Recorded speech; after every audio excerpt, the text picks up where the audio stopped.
see you on.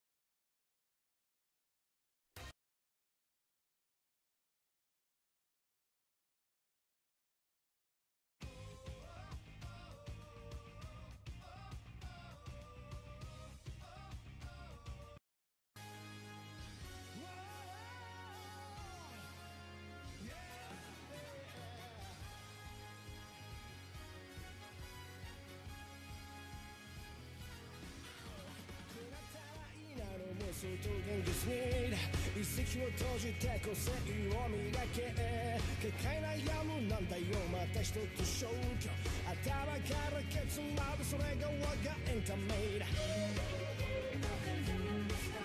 まだ死んじゃいないさ紐解いたシャ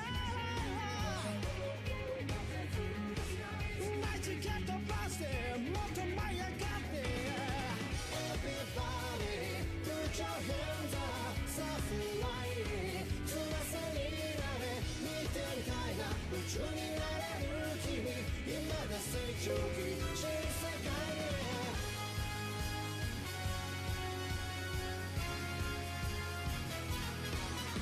もどかしくてもどかしている無我夢中になれるものが欲しい不快なひねってないなんて可愛くないねお前とは勝手にとってオリジナリティ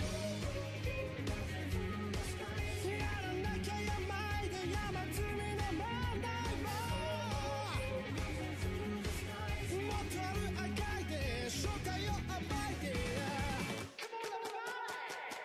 Everybody put your hands up さあフライそのイメージできっとなれるさなりたい自分に探せ You go one over time 忘れてた記憶の中でもう一度見られたからにを聞け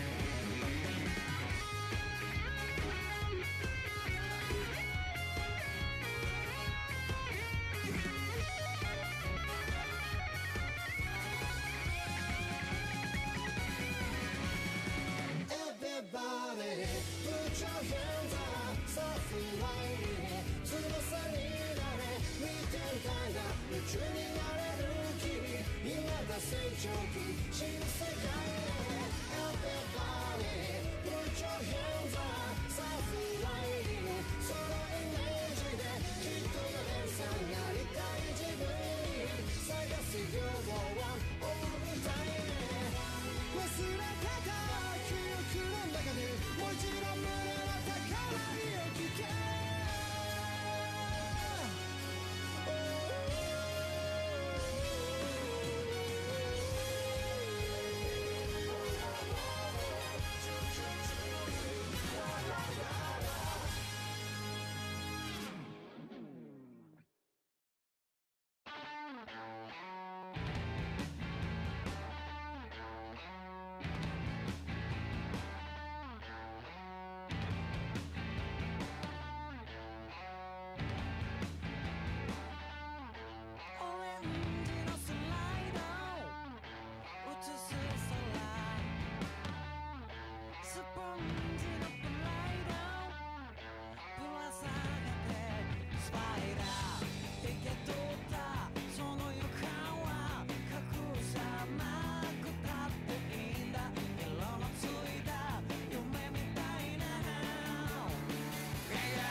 作り出しを買って目を伏せた一瞬の切なさがいい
どんなに強いやつもちっぽけな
拳掲げて俺は突き進むだけさヒーローいつか敗北によって否めるまで戦うヒーロー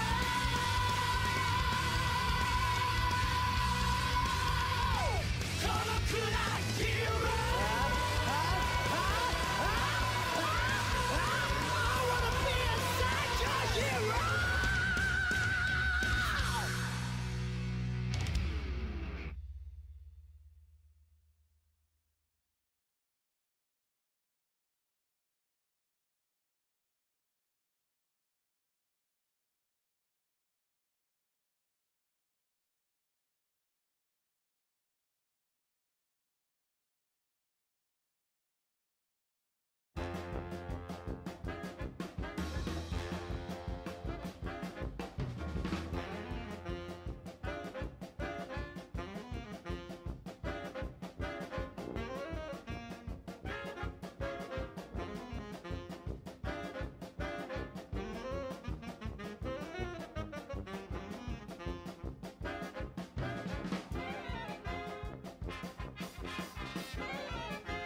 Woo, how bad this we go? Don't you know? No more art. And as I look to the horizon, not a cloud, but then stormy weather's go too cold. Seems like it crept up out of nowhere, all around you is not what you foretold. You never see it coming. You see that my mind is the best for eyes. You're done but the time it hit you, you're not surprised.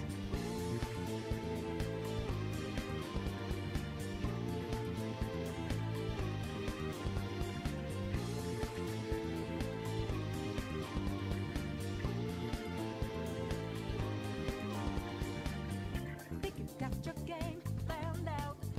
Do it deep, get 'em 2 steps ahead, yeah. So step into my way, stand out. It's a trap, one more step, and you're dead. Why just a little second ago with blue skies, but now lightning struck your last result. It's not an accident that no one hears you cries as your last dream seems to deserve. You never see it coming. You see that my mind is the best for eyes. You're done but the time it hit you, you're not surprised. I'm coming for you. My game's always the best so fine. You're spanning but that you didn't catch it in time.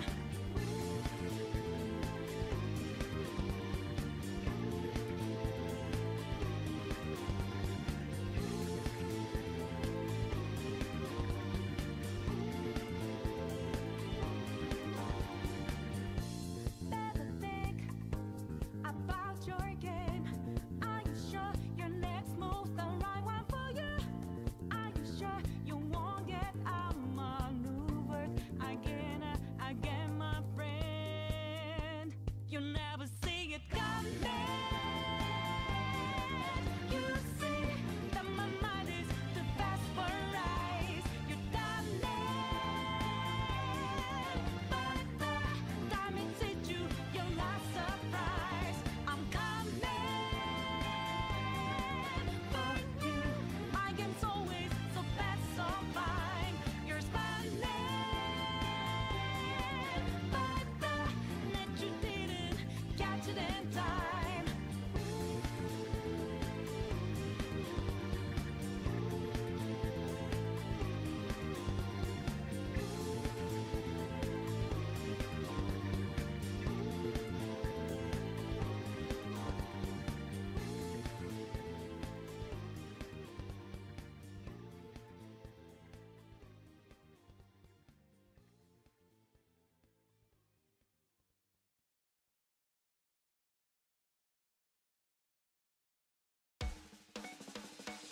If everyone is not special, maybe you can't be what you want to be. それぞれの答えにつかる。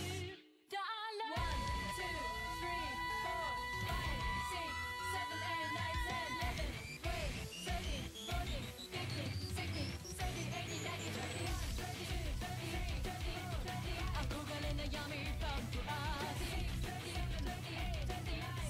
自分探してる歌詞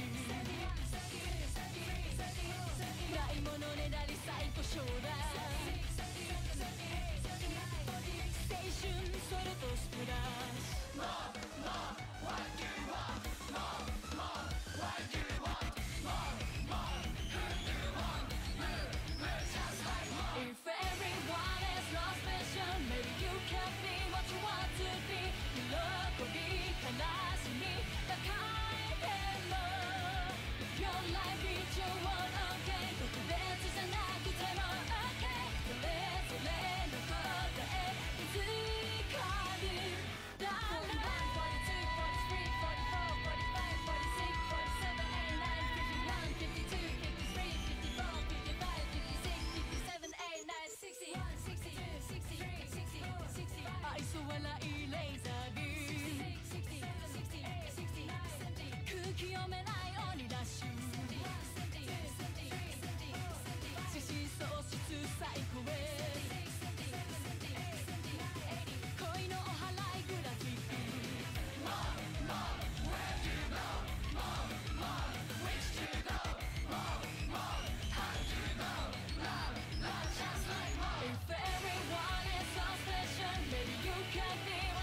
to be 偽り下げずに与えても Your life each one okay 特別な自分なら okay それぞれの答え見つかるだら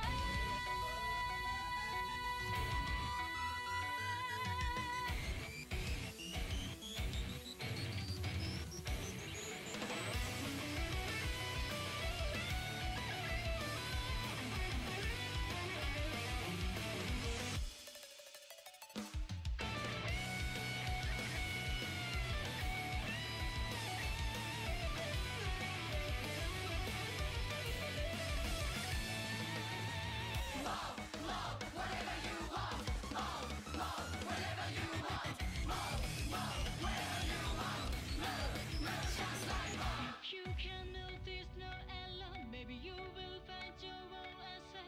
争い憎しみ抱えたら Your life is your one okay 引き出したって okay それができるなら間違わない If everyone is not special So you can be what you want to be 喜び悲しみ抱えてもYour life is your one okay 特別じゃなくても okay それぞれの答え見つかるだら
Here we go, off the rails.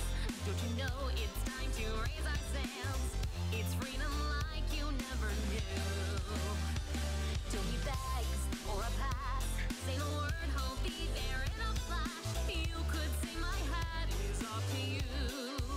Oh, we could sail all the way to the moon from this great wide wacky world. Jump with me, grab coins with me, oh yeah. It's time to jump up in the air. Jump, don't be scared. Jump, and your cares will soar away. And if those dark clouds start to swirl, don't fear, don't shed a tear, 'cause I'll be your one-up girl. So let's all jump up super high, high up in the sky.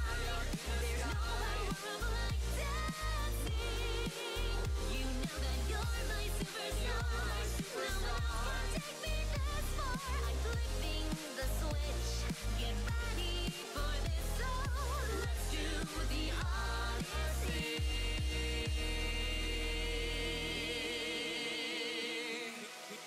Here we go.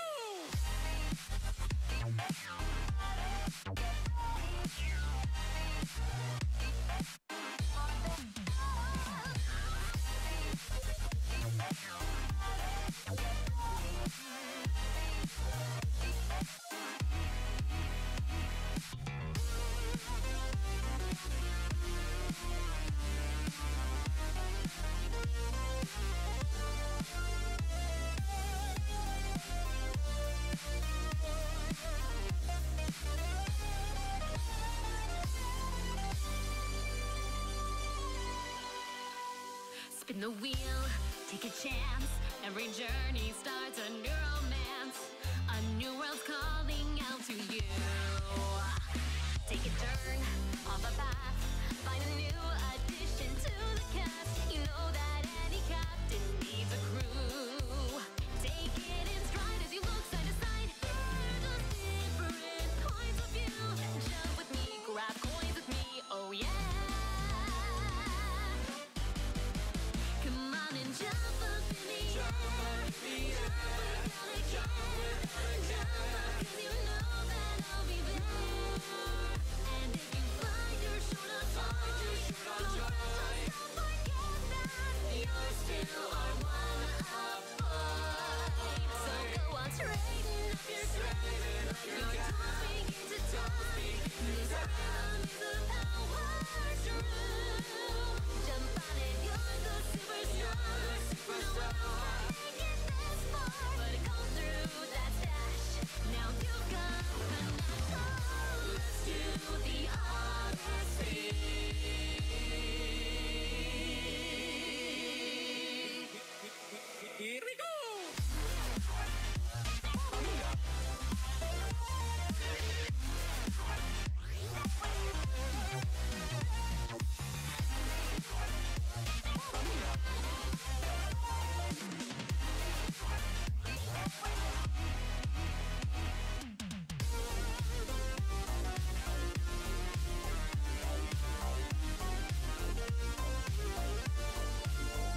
desire. Thought that you could see the truth till I just burned down the booth. Human Torch can't fuck with me. Johnny Blaze, suspect B. Strike him quick, lightning fast. Melt them bitches down to ash. Gasoline, kerosene. Strike a match, ignite the scene. Shit will never be the same. Feel the fury of my flame. Beg for mercy, it won't help. Embrace the ending you were dealt. Seems you fucks will never learn. Now sit back and watch me burn.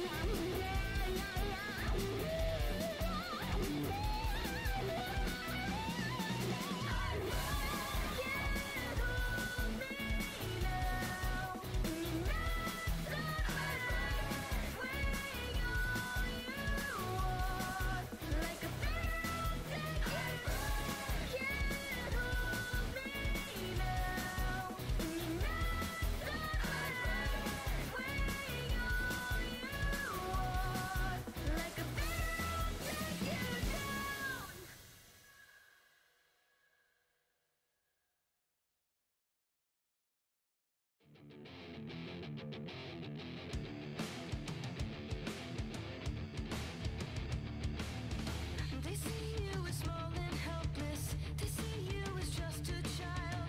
Surprised when they find out that a warrior will soon run wild. Prepare for your greatest moments. Prepare for your finest hour. The dream that you've always dreamed is suddenly about to flower. We are lightning, flying from the thunder. Miracle of ancient wonder. This will be the day we've waited for. This will be the day we open up the door. Revolution, hope you're ready for revolution. Welcome to a world of new solutions. Welcome to a world of bloody evolution. In time, your heart will open mine. The story will be told, and victory is in a simple soul. Your world needs a great defender. Your world's in the way of harm. You want a romantic life, a fairy tale that's full of charm. Beware that the light is fading. Beware as the dark returns. This world's unforgiving. Even brilliant lights will cease to burn. Legends scatter. Day and night will suffer. Hope and peace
所がスタート。イメージしてみよう。何ができるのかな。信じられない出来事だってある。もっと超えてゆけるね。ゼロから生まれるすべて輝いたあの空へ思い切り羽ばたきたい。最高のスマイルで笑いながらさあ行こう。未知の世界へと今飛び出そうよ。未来を選び決めるのは自分。夢を追いかけてゆこう。泣く日もある。それは大事な願い。消えないで。きっと会えるから明日の君へ。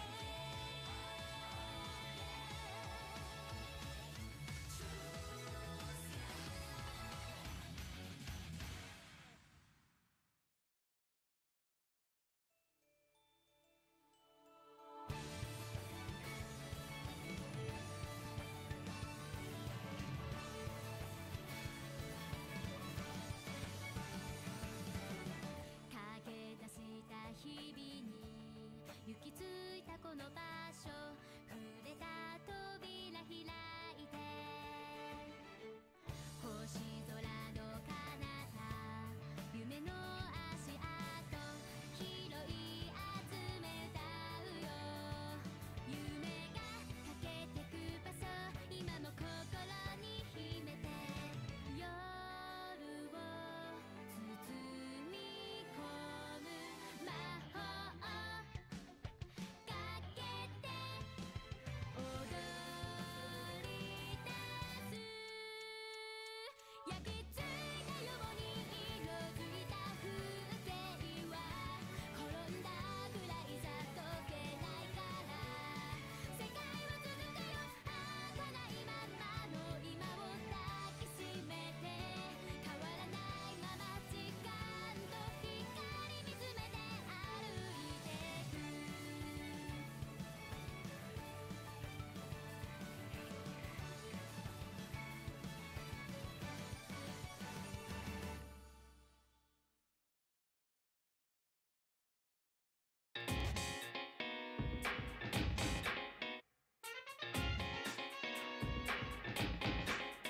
We are living our lives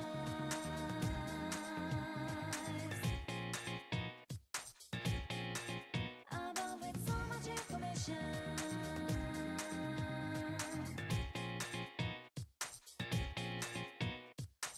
Come on, let go of the remote. Don't you know you're ready on a jump for that? Turn us to broke the book in on a go, but I don't use. Hey, I've been cuisine. Loading, loading, loading. Quickly reaching maximum capacity. Want it, want it, want it. Gonna show my identity. Get up on your feet, teeth down the world. Catch a glimpse of the whole world. Snooping around and we'll get you nowhere. You look tough in your mind. We all drop it, a maze of relationships. Life goes on with or without you. I swim in the sea of the unconscious. I search for your heart, don't see my truth self.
got one mic working. I don't know how well it's working.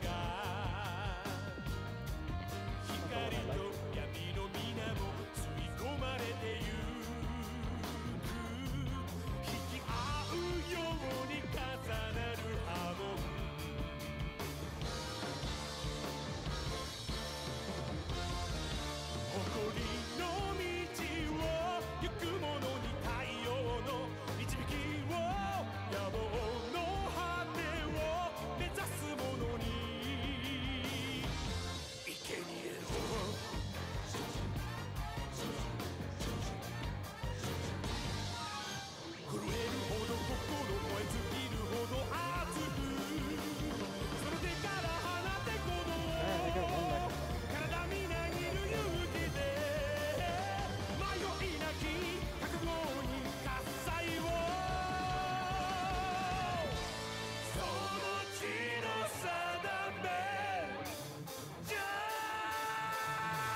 probably just something stupid. I'm gonna turn the computer off again. Oh, is this mic gone now too? No, it's still. Okay, well this is the only one working right now. Don't worry about fixing it later.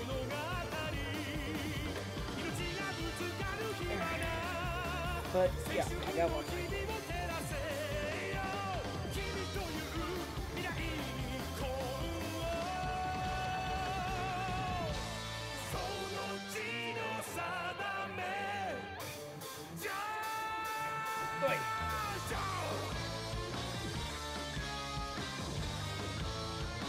Lower the music so it's a little easier to make.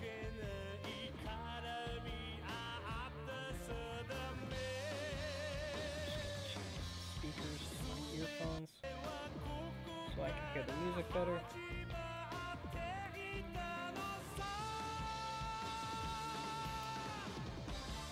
Where was I?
magic filled by your heart. But the dreams in his eyes were untrue. He had the young place for the band an American actor stuck in cell. You gotta break us out of this hell.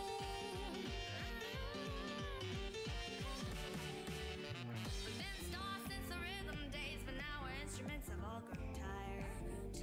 And in the end, our only dream was to dance. They took the dance away and we got retired.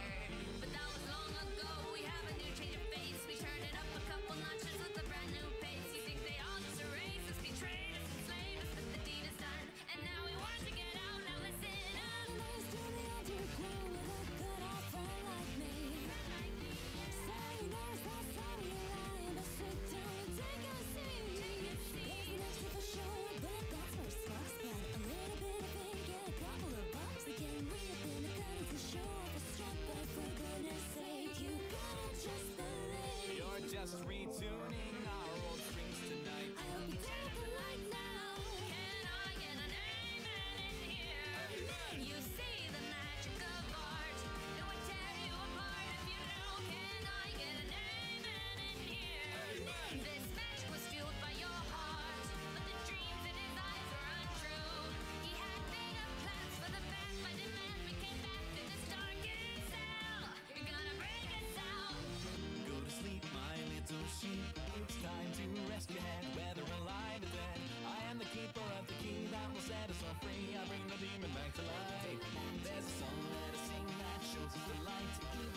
I need to know, even it may kill, even it may change me. Ready to face through what I and take it to federate. Ignition turned on. It's about that time to drop the truth. What I see, stranger than a movie. What I see, ignorance is not bliss. They say that truth will love. I wanna go on, I'm gonna keep it on. And the world to activate.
か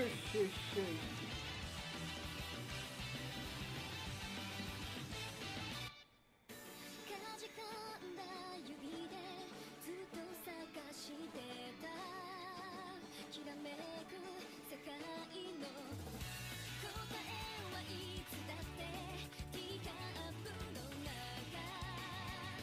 映っていたんだ。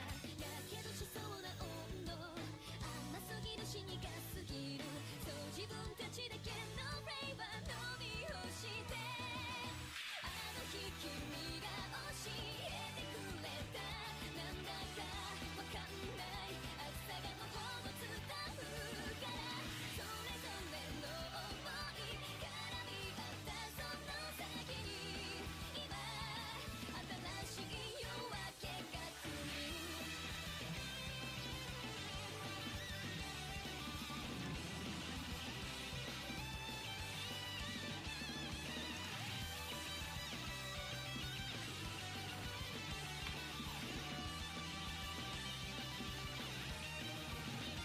この愛しい世界を守りたいだけの、たったそれだけの無茶な気持ちだけど、一縷の望みは君が今隣にいること。他の誰にも聞こなせない、なんだかわかんない熱さが胸を焦がすから、運命の糸手繰り寄せたその先に、ほらどこまでも続く未来、今日も君が教えてくれた、なんだかわかんない熱さが頬を伝うから、それぞれの願い絡み合ったその先に、今新しい夜明けが来る。想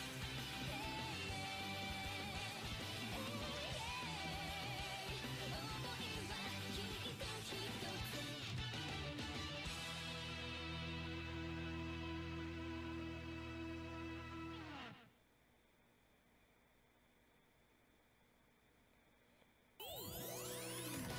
君と一緒が一番好きよ、でもっとぎゅっとね、君を新しい場所へと引っ張ってっちゃう、ルランダ遅れないでね。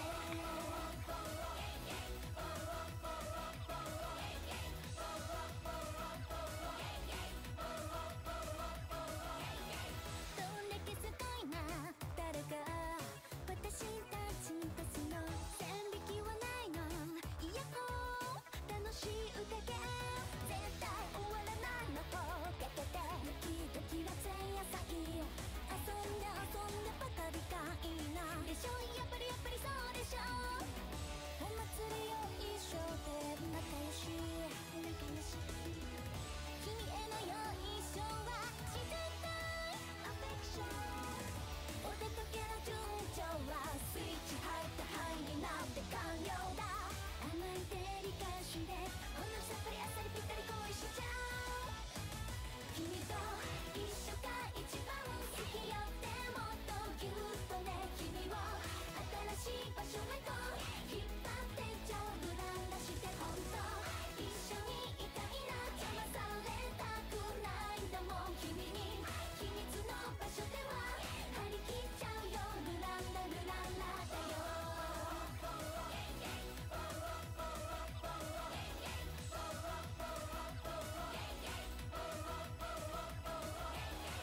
ポイ捨てしないで誰と君たちの拍手、大切な合図、イヤホー嬉しい集い、全然面白いはずだから、月々の感謝祭、回って見せてよ、ほらね、すごいやっぱりね、すごい過激なワッションでパワフル、私もワッションでおげんとお休みのコールはスイート2と1でも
Hey, what's up, Hylian? Can you hear me, by the way? My microphone is giving me some trouble, so I switched over to a different one.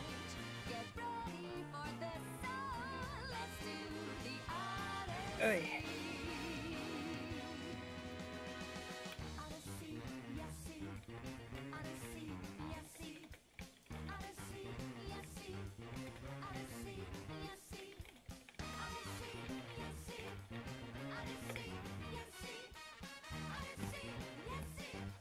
Music's too loud. Okay.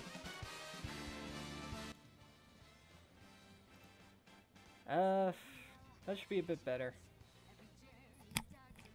The issue is that the microphone I usually use for the stream isn't working right now. I don't know why. It's probably just a restart the computer sort of thing.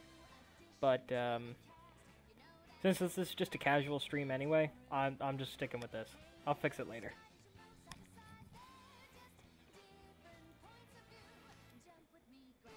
So I think you should be able to hear me better now.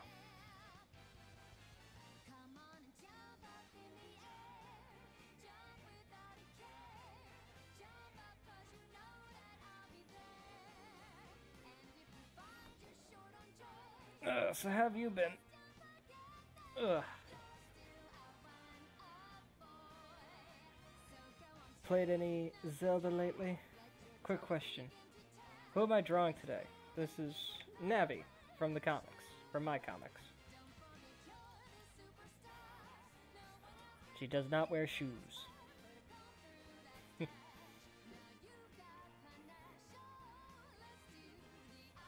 I can't remember, Hylian. Did you actually read the comics, or...? Thank you.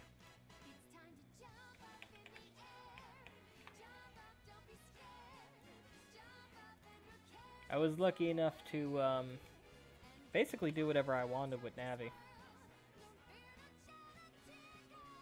Skyward Sword?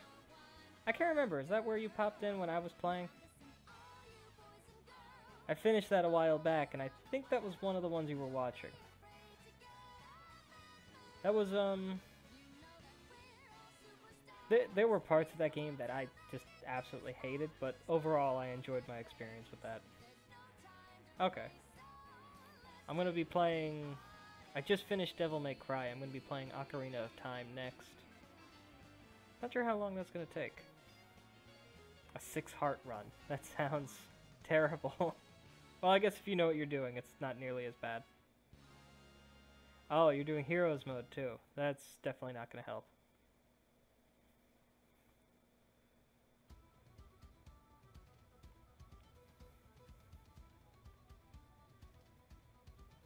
Everything except for, Demise. That's the only thing I would imagine even the most experienced players have trouble with. He's just not an easy boss. He's a great boss, but he's not very easy.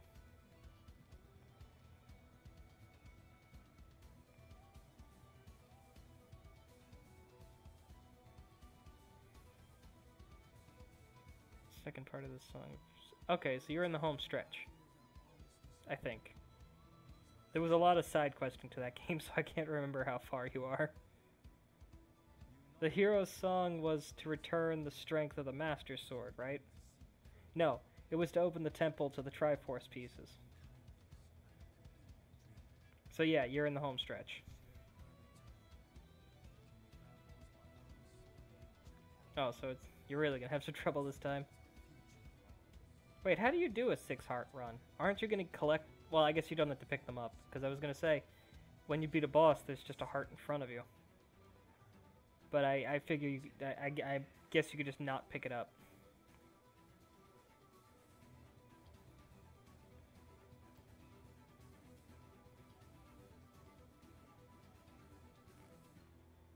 So many curls.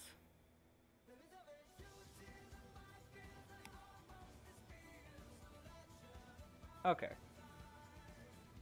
I learned last night that just about every game has a speed run, including Devil May Cry. Which I did not... I mean, I assumed every game could be speed run. I didn't think there were brackets for it. Yeah, I can imagine. Are you like a legitimate speedrunner, or do you just do it for fun?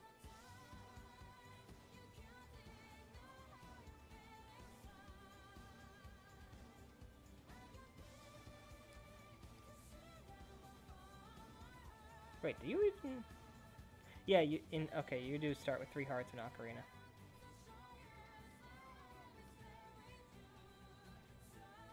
Oh, okay. Well, more power to you then. Everyone has their thing. I used to achievement hunt a lot. Can't remember my gamer score. There were a lot of games that I wanted to perfect, but just couldn't.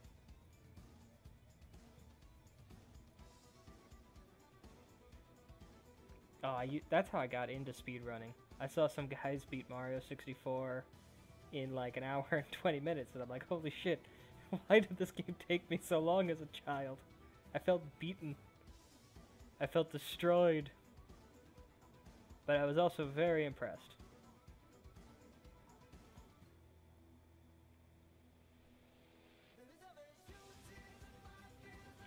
So I started looking up some other stuff, and I noticed speedrunning across all the old popular Nintendo games.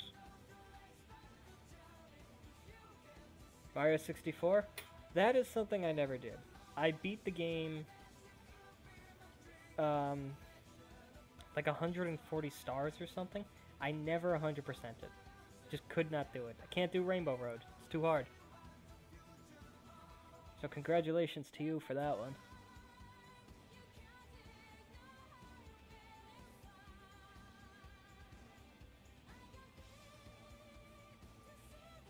I forgot. What is the message? I know he gives you one. I just can't remember what it is. I forgot how to even get up to him. I've seen other people do it. 100... Wait, so then what the hell did I get? I must have hit around 80 or something. 80 to 90? Why did I think 140? Maybe I was thinking of speedruns that are 120, all the stars, and then, just thought that the 120 is what you need to get up to the last Bowser, even though that's 70. Okay. That is very sweet. It's always nice when game developers throw those kinds of messages in. A nice little nod to the fans that they care.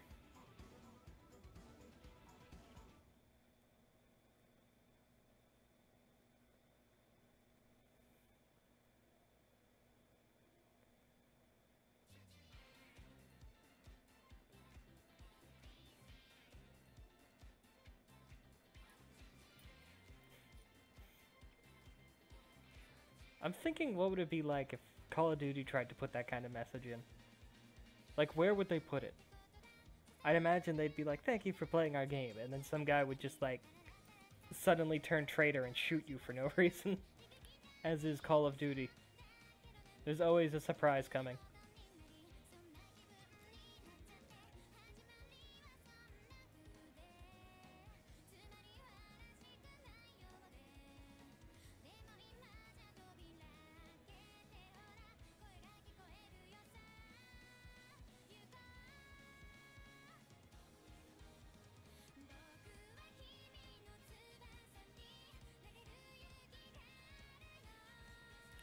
Credits. You know, I didn't even think about that. Yeah, they would be at the end of the campaign. That just makes logical sense. It's been a while since I played a Call of Duty. The last one that I played, and I just really had a good time playing, was Call of Duty Ghosts back on the Xbox 360 around the time that the Xbox One was, like, just about to come out, I think. Or it was out, and games were still at that period where they were on both consoles. It was somewhere around that time. And I thought that one was tons of fun. I didn't really play a lot of Black Ops campaign just because it was so... We could basically perform magic because we have such good technology. And I didn't even touch Infinite Warfare. I think that thing I think that one bombed hard. I'm not sure. Ugh. But I was really excited for, like, Ghosts 2, and it just never came.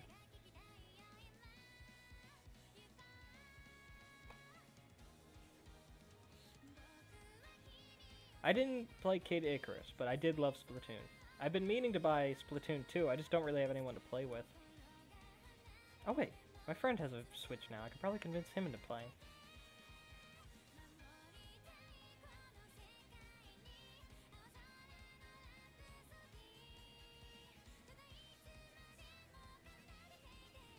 Yeah, I know Icarus and Splatoon are Nintendo.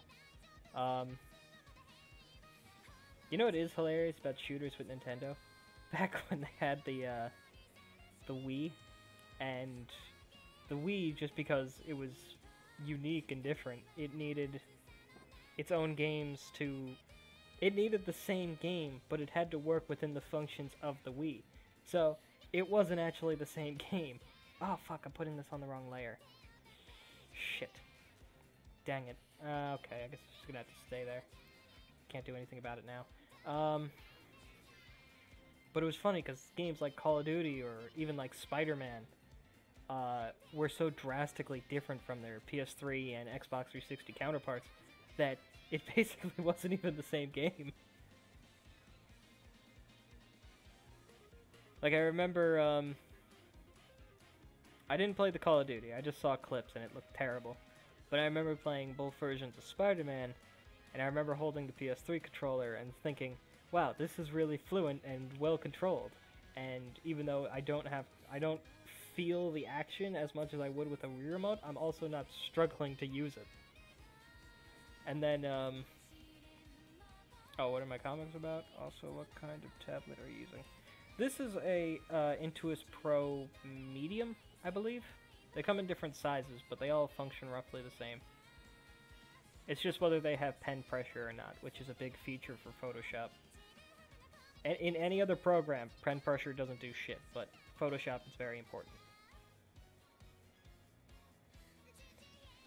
But, my comic is Legend of Zelda. It's Ocarina of Time. I just changed it up so it's a bit more fun for me, and a bit more suspenseful, I guess, for the readers. To start digital art, but I have no money, so I need to save up money for doing online commissions. I mean, you could start small. There's there's tablets like the Bamboo, which is only about $80 if you find a cheap one. Which isn't terrible if you're just starting. Other than that, you just gotta get good with a mouse, which, that's fucking awful. Yeah, like a fan-made novelization. I change up enough details that you're not just watching a rerun of the game, though. It started out really comedic, and over time I'm just like, I'm tired of being funny. So I'm still funny now, but it's also more serious. I think nowadays that's one of the major weaknesses of the comic, how comedic I started, and I didn't really explain much, and people who hadn't played Ocarina have trouble getting into it, because I wrote it assuming people would know, thinking only Zelda fans would be interested. So that's probably a big issue nowadays. But it is what it is. Maybe one day I'll stop and I'll start something else. Or maybe I'll jump over to Majora's Mask, but right now I'm happy doing this.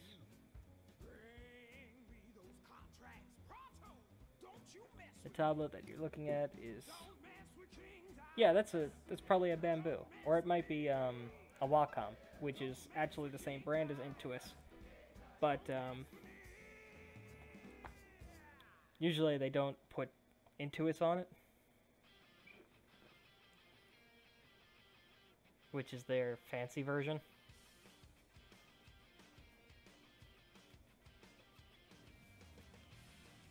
That's the thing about novelization, some people read them because they don't want to watch cutscenes or play the actual game.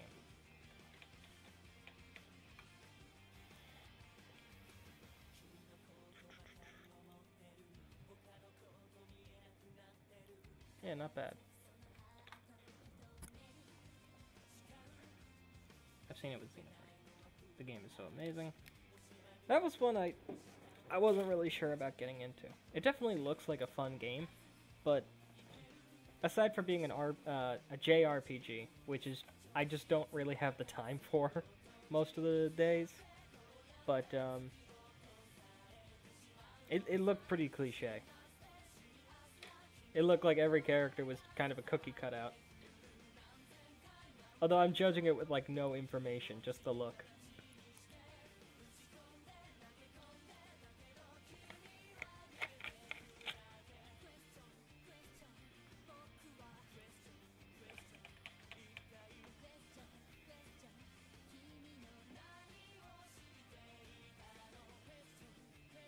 looking good so far.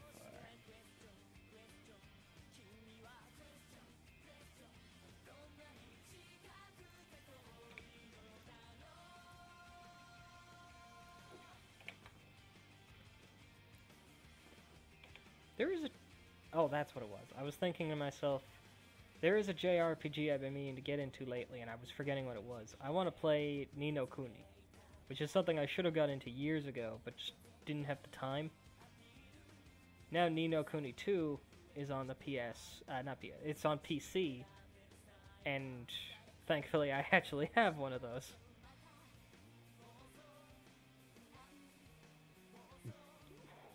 So I'm real excited to get into that when I get the chance. Sitting on my Steam wish list, just ready to be played.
Gotta say, I'm kind of jealous of how you draw the folds, wrinkle in her clothing.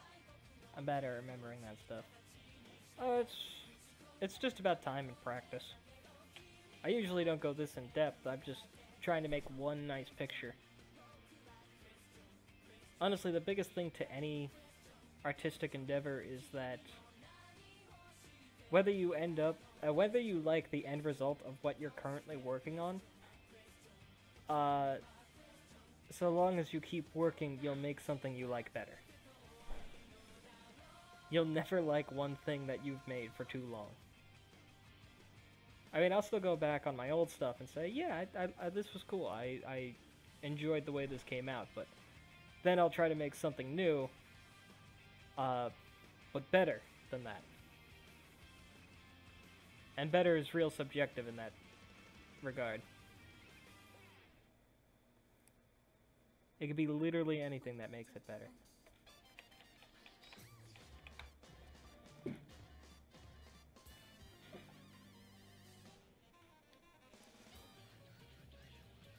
Also, you don't need to ever go nearly as crazy as I'm going with this.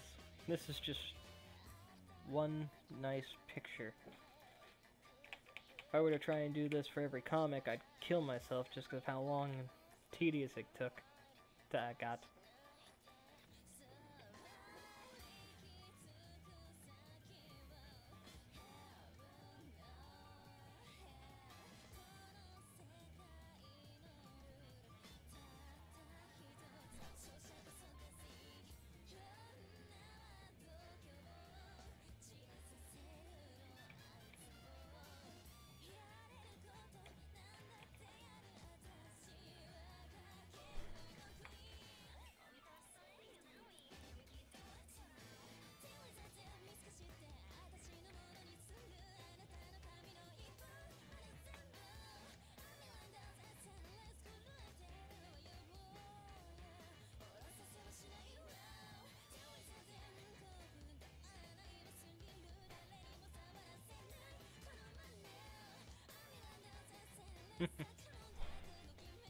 Yeah, I thought I'd surprise everyone with that.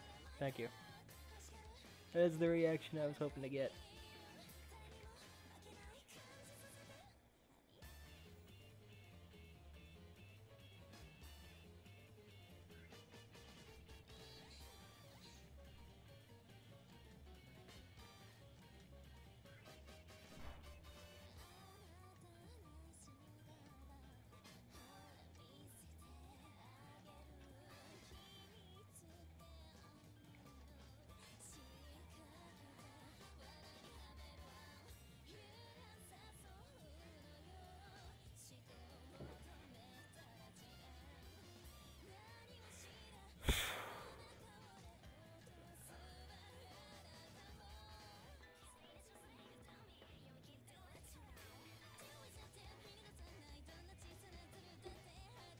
Yeah, go ahead, man. That's the reason I put up that channel. Your own work, or you can throw it in memes, I don't care which.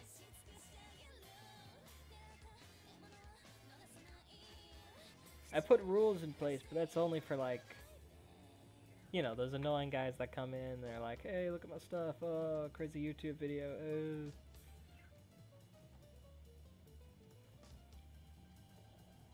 I don't mind people just posting their something they were proud of and something they want to show off a little bit. I just want to avoid those annoying YouTubers.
There it is. Sometimes the brush icon gets so tiny I can't see it at all. Yeah, high five. Ow! I clapped my hands together and I stabbed myself a little with the pen.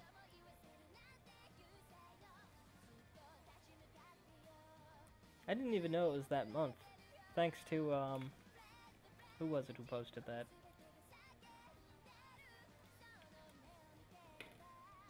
Oh, look at that! I really enjoyed the doghouse. Yeah! I gotta start making some, emojis for this place.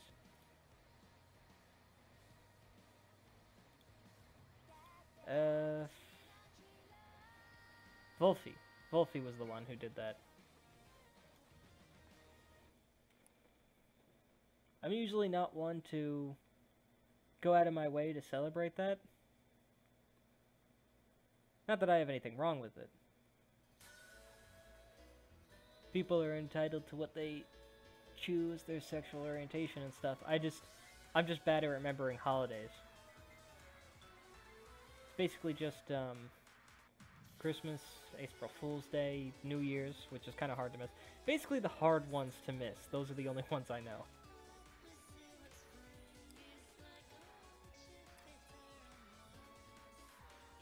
But yeah, more power to the LGBT. They have every right to happiness.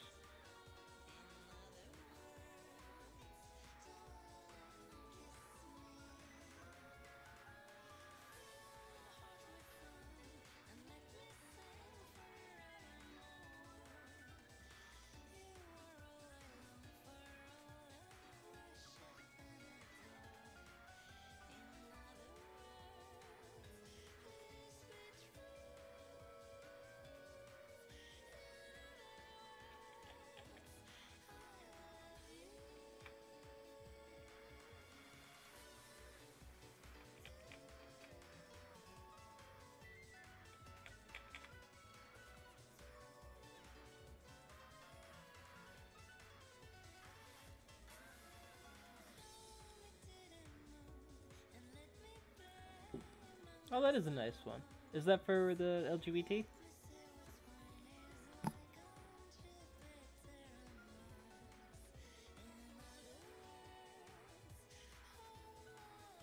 I also gotta start putting together some emotes just because I'm usually like one away from a affiliate, which means I can actually put a single emote onto my channel.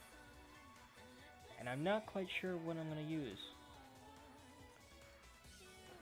I have a fun idea for using a bunch of different pictures on Abby.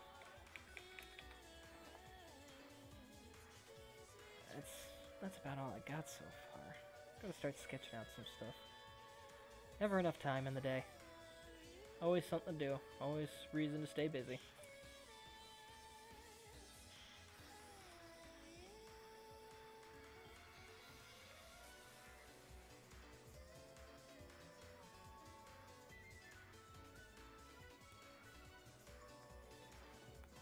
Oh wow, there's a lot of them.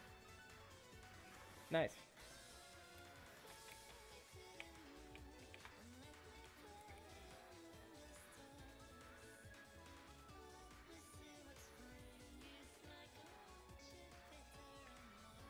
Feel like I'm about done.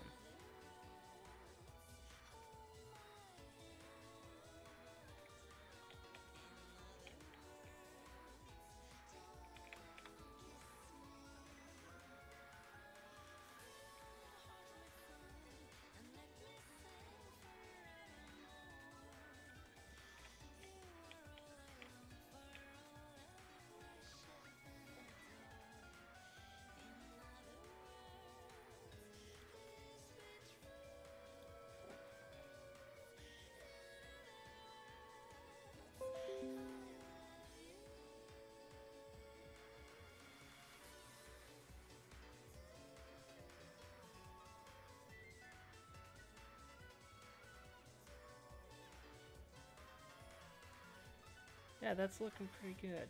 Not much left to do. I could do a bit more to her top, though. Ah, fuck! I put it on base color again. That's not where it's supposed to go.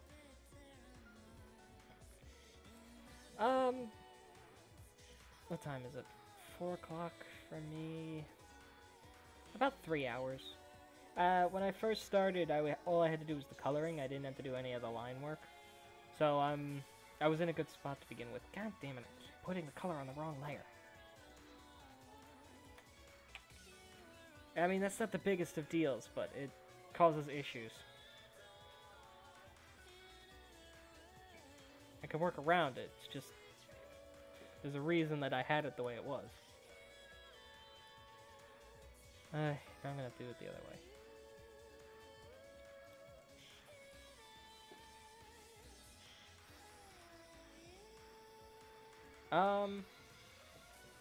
Last night I sketched her out, and then I darkened up the lines, cleaned it up. All in all, this probably took me about 2 hours last night, 3 hours today. There's probably about 2 hours left of work, so 7 to 8 hours-ish.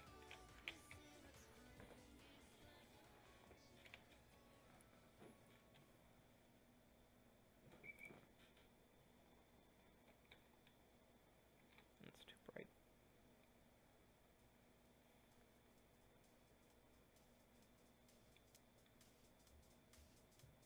How many years has it been? Oh, I don't really have a specific year that I started. I mean, I got serious, maybe, I mean, even in high school, I made sure to have drawing classes because I figured I'd always go to school for art. But even once I got there, I was kind of like, this is still just kind of something I'm doing for fun, and I would hope to turn it into a career, but I'm not quite sure how to do that. Eventually I got out of art school, and turning it into a career turned out to be very difficult. So, I decided to get any job, doing whatever, while I tried to get back into, well, not back into school, tried to get into grad school. So far I've failed out of 2 attempts to get in, so that's been fun. but I am looking for a new job now, and hopefully that will show some results. Because I never stopped drawing, even when I was out of school. I kept going.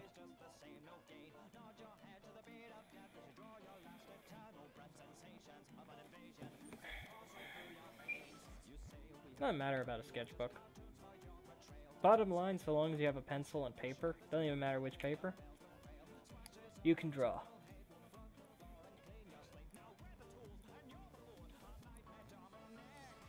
The medium by which you choose isn't important, just that you keep working.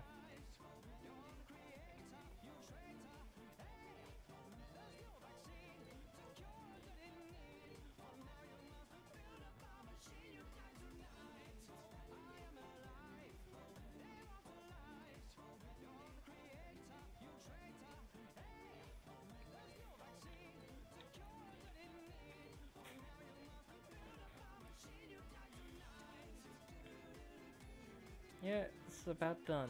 I think I just gotta do her wings. And yeah, that's basically it. Then I just gotta add all the information, maybe play around with the background a bit more.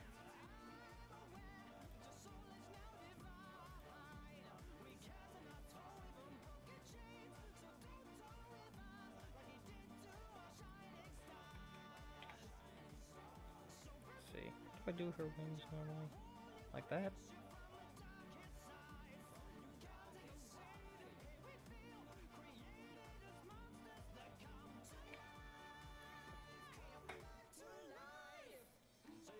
Thank you.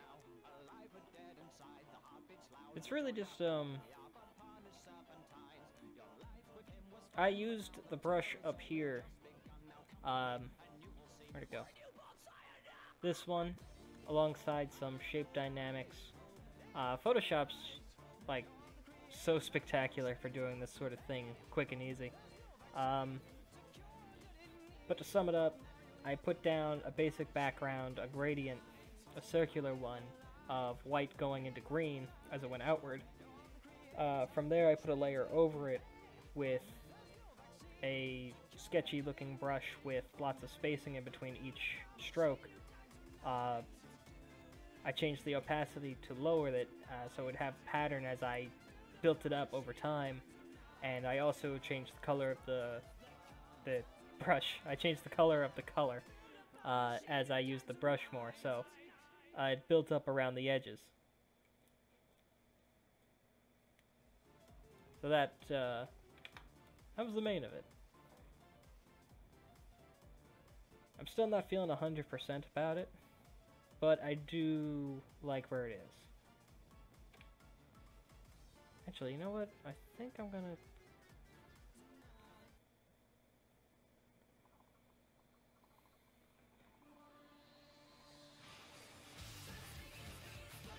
I don't have money for Photoshop, so I have SAI. I don't know that one. I would already be making digital art with Autodesk Sketchbook, but it wouldn't launch from my PC. It's been a while since I looked at software programs for drawing. Let me see something real fast. I'm on Steam. It's not going to show up in the stream. Software, animation and modeling, design and illustration. Oh, paint tool. Let's open that canvas. That looks good.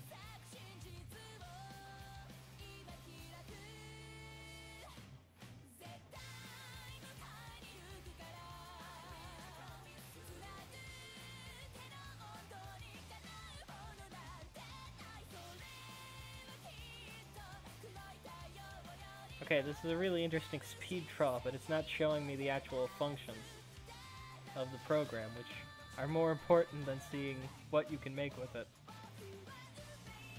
Let's see. Oh, it's all in Japanese. That's probably going to be an issue for you.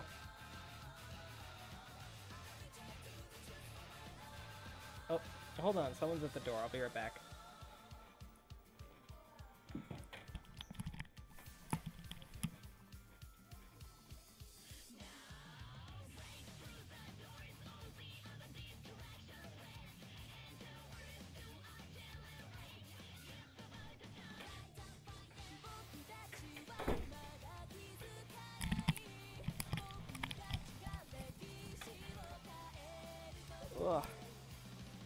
I'm not sure how young you are, Hylian, or where you are in school, but I would recommend,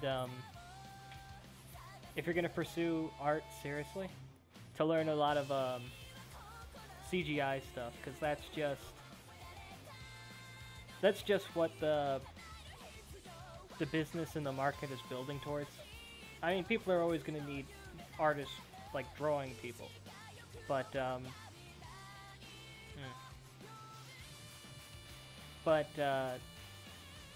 so many things are just 3D nowadays, and in the future that's probably what it's going to push way more towards. So I'd learn a bit of that if you have the time.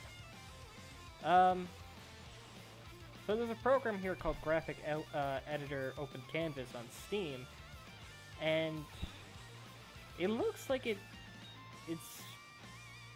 not all that different from Photoshop. Oh, there's an English version too, so that's good.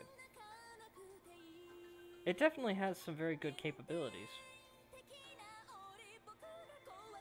Just from the images it's showing that it can make, and from the things you can do in it, it doesn't look drastically different from Photoshop. That one's $49.99. So that's really not a terrible price for something you'd be starting with. I mean, I mostly use Photoshop just because... partly because I've just become accustomed to it over all these years, and because I use Adobe Flash to make my comics. So I have the whole suite program.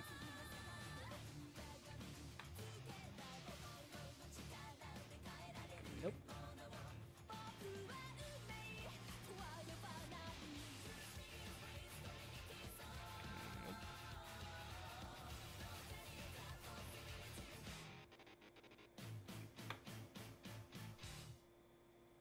How does this one look?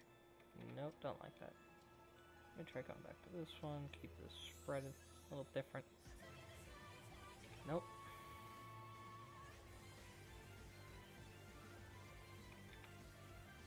I lower the opacity a lot.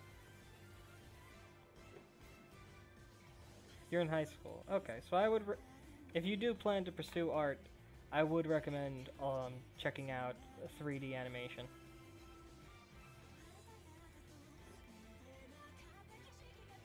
Ugh.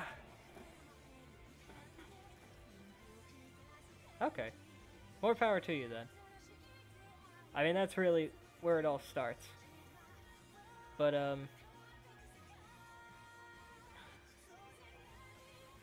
not sure I'm happy with this so far.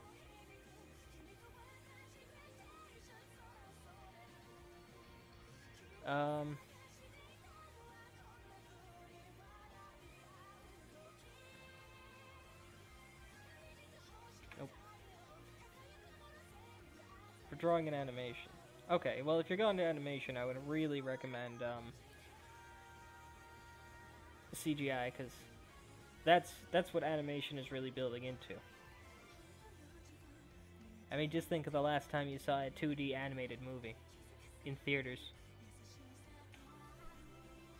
Not that that style is dead or gone, just that it's just not nearly as prevalent as it used to be.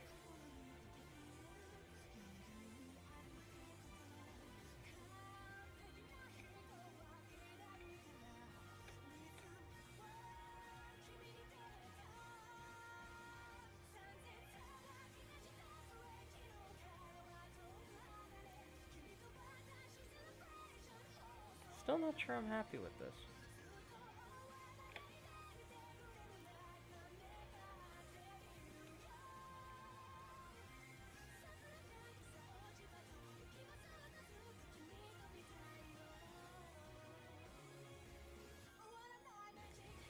How about like this?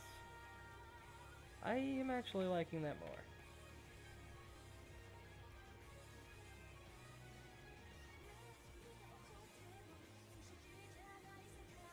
I have the story that I'm writing.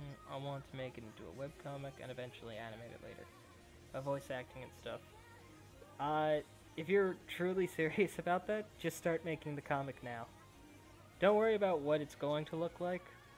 Don't worry about what you can make with it right now. Just start working. Because you're honestly way better off starting now then getting your skills to where you want them, and then starting then. Because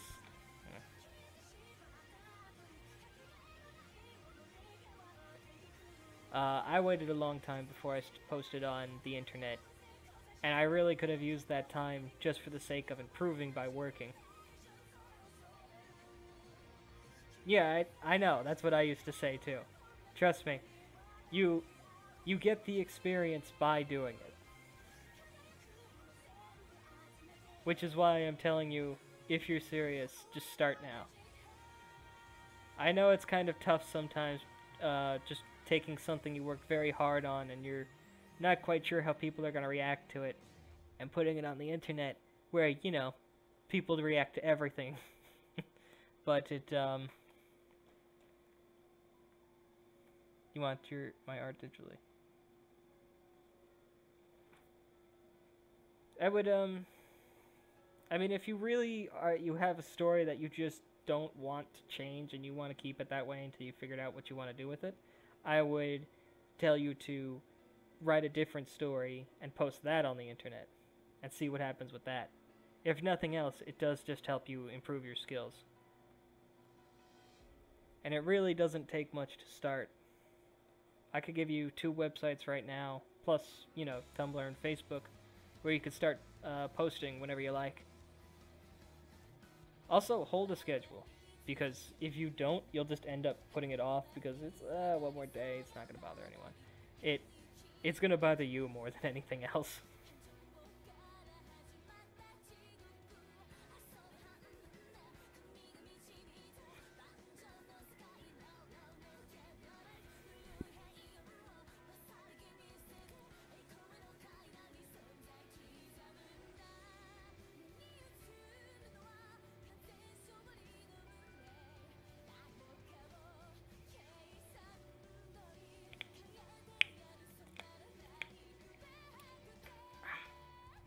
I need to crack my knuckles.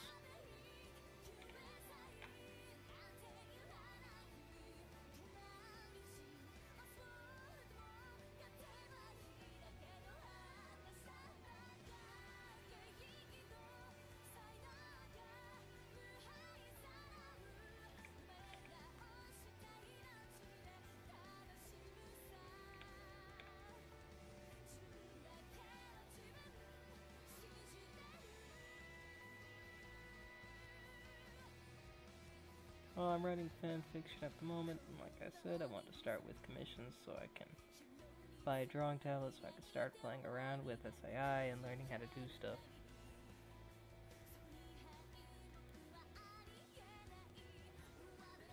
That's not a terrible idea.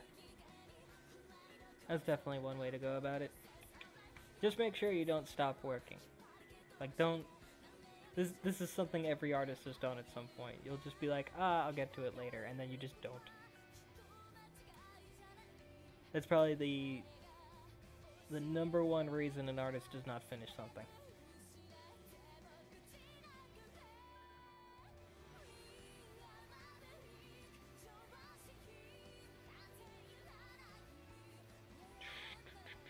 Ah, there it is. Knew I was missing something.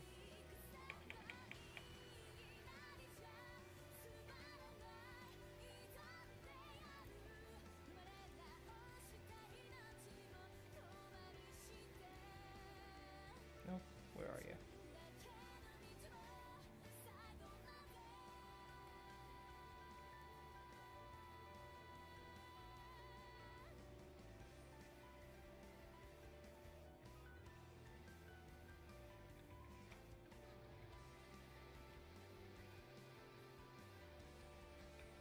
I do need to sketch more often. I'm out of school now, so I have more time.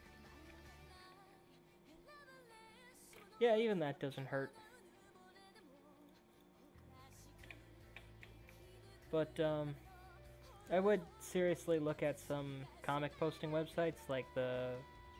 Do I have both of them? Oh, let me check on real fast. Yeah, they're the first 2 links. The Tapastic link and the Webtoon link. I would recommend clicking on those websites, looking around a bit, deciding if you want to start posting there. Because, if nothing else, it just helps you improve over time. And I do need to start practicing more poses and angles, but I never get around to it. All in all, I believe that I have the skill. I'm just not well-rounded. Yeah, Tumblr's not a... There's no... You don't have to put it on just one place. I put it on Facebook, Facebook, Tapastic, Webtoons. I'm forgetting one here. There's a link on Twitter. I can't put the whole comic there. I post directly onto a Zelda forum site, my own site, and then I actually skipped Tumblr because Tumblr has not been kind to me in the past, and it just kind of seems like a waste of time, but I should get back on that. Anyway, I think Navi's looking pretty good. Just gonna pull her over to the other screen, where I have two screens and they tend to show different results. So I try to work in between them.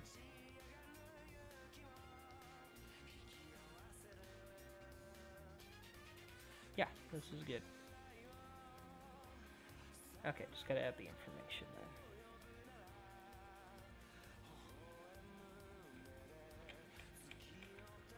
Also, I need to make your tongue redder, because I have a printout of you and your tongue is not red enough. Your tongue is basically brown. Let's see, base color.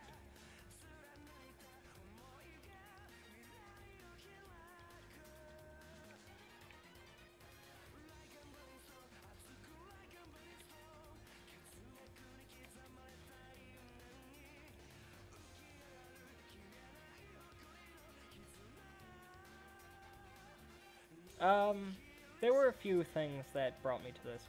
For one thing, because... Oh, that's one last thing I forgot on her. For one thing, I was allowed to get creative because there's no official art for Navi when you can actually see her face. So I was allowed to do whatever the hell I wanted.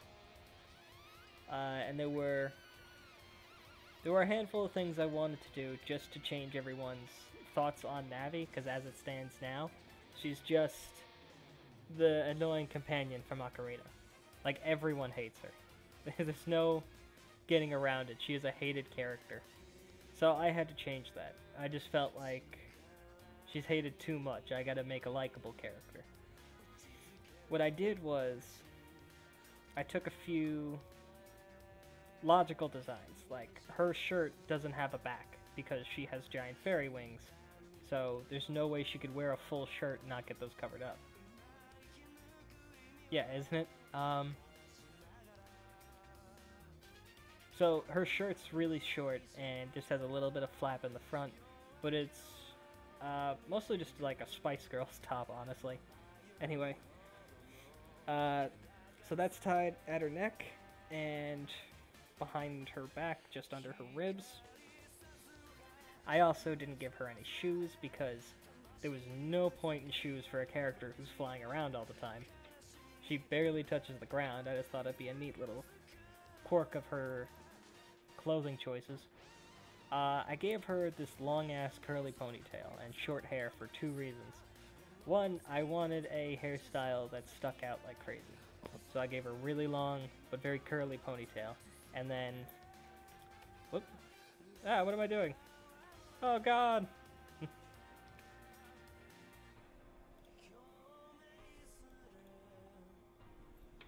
Oh, I just moved stuff. That's what happened. There we go. What was another thing?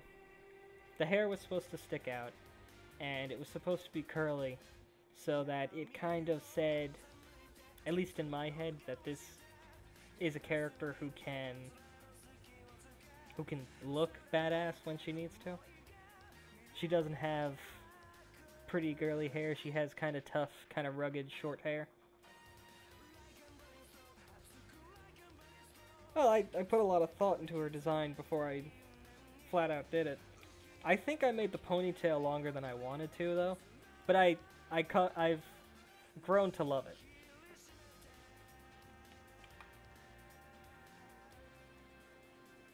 I also take a lot of creative liberties on where her wings actually sit.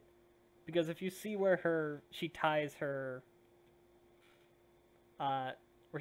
shirt, It's actually above where the wings would be attached to her back, but, you know, I'm allowed to be a little flexible for the sake of making this character design work. That's the nice part about cartoony, comic-y animation looks. Something I've noticed is that it's better to create a design based on a character's personality and not vice versa. Yeah, you want your character's personality to fit properly.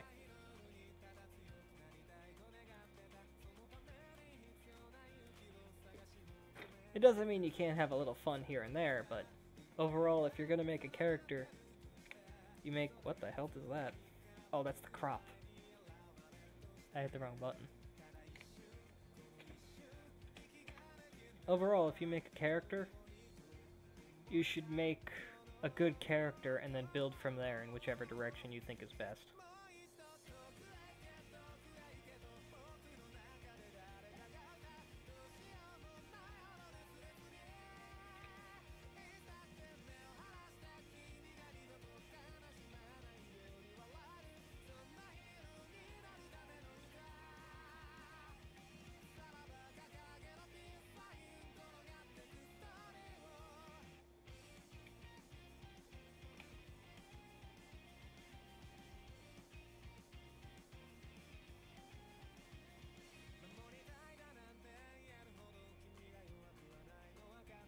Oh, I'm still on darken. Whatever, this is a small one.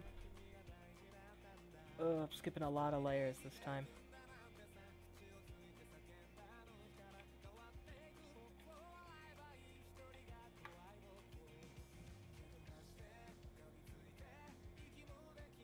Yeah, that should work. Alright. What's going on with their hips there? Is that just... Okay, that's just a thick shading line. That's fine. Save that up. Throw all this stuff into a folder. Navi. Throw the background into its own folder. Background. And then I need...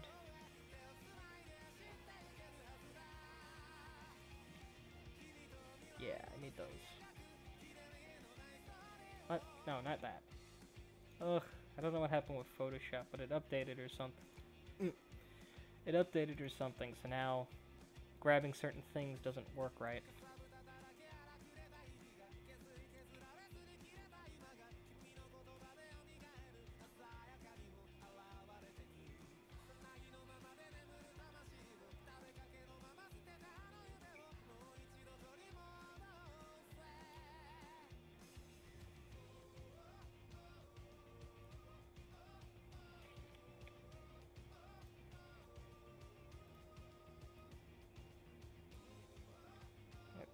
Spot, and I just need to bring over where is it?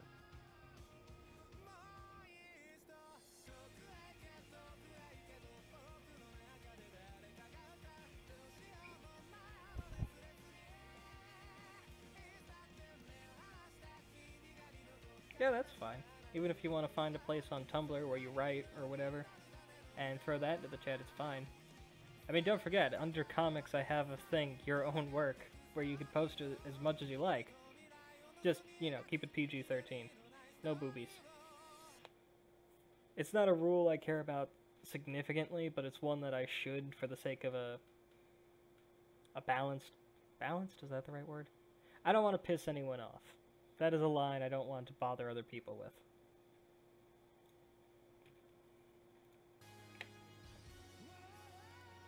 Personally, I don't care that much if other people like boobs. I enjoy boobs, who doesn't? I guess maybe gay guys.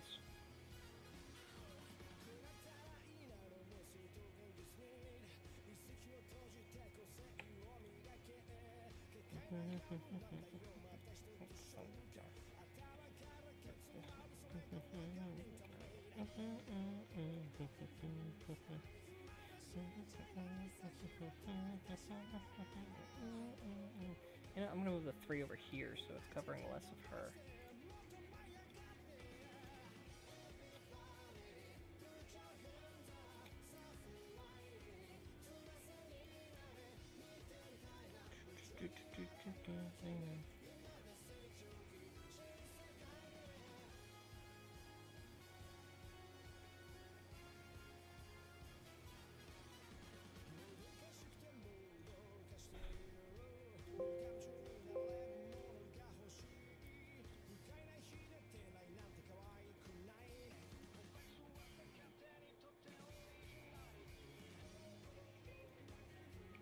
Why didn't the inner glow change color?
Thank you.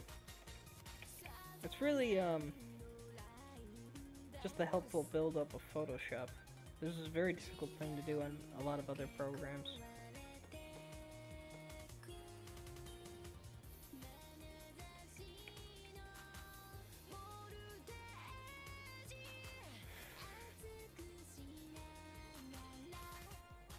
I want to separate it more from that other green. There we go.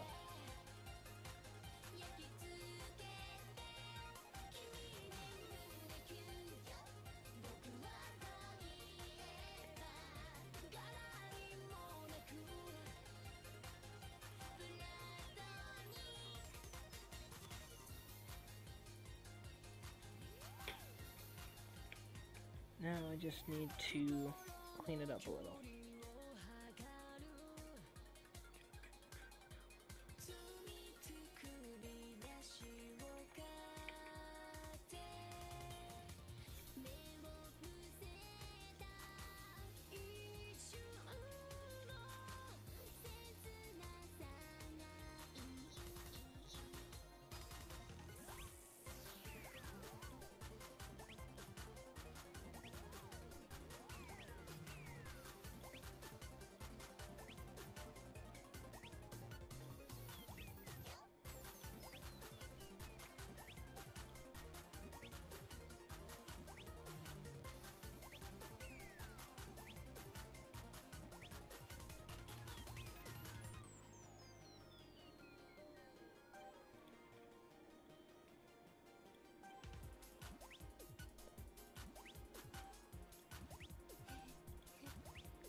Yeah, that's not bad.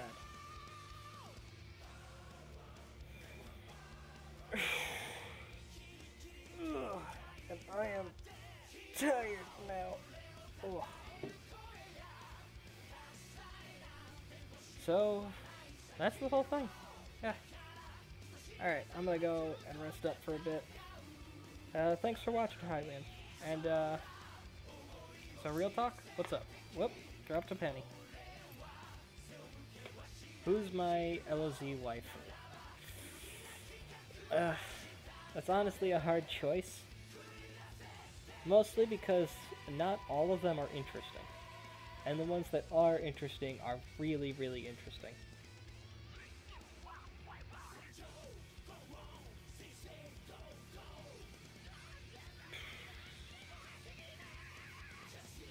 I'm gonna go with either Nabooru from Ocarina of Time or Tetra from Wind Waker. But not Zelda from Wind Waker. Not when she's a princess, when she's a pirate. Tetra. There's a clear distinction in my mind between those characters. Anyway, thanks for watching. And seriously, just go to one of those websites, go to Tumblr, start working just a little bit, even if it's something you don't care about all that much. It really helps in the long run. Thanks for watching, and I'll be playing Ocarina of Time starting Friday.